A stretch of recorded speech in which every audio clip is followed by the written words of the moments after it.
মাধবকুণ্ড ঝর্ণা, ঝর্ণার রাস্তা অনেক সুন্দর জিরিপথ। কিন্তু হ্যাঁ, অনেক সুন্দর, খুব ভালো লাগার একটা জায়গা। অনেক ভালো লাগলো আইসা ঝর্ণাটা দেখলাম, কিন্তু বাইক চালায়া খুব টায়ার্ড হয়ে গেছিলাম।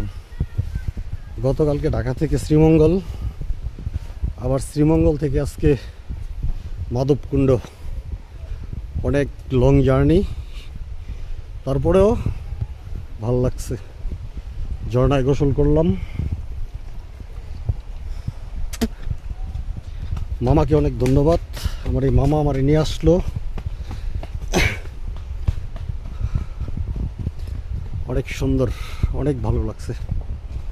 রাস্তাটাও খুব সুন্দর, মাঝে মাঝে যে এরকম ফুল পাওয়া যায়।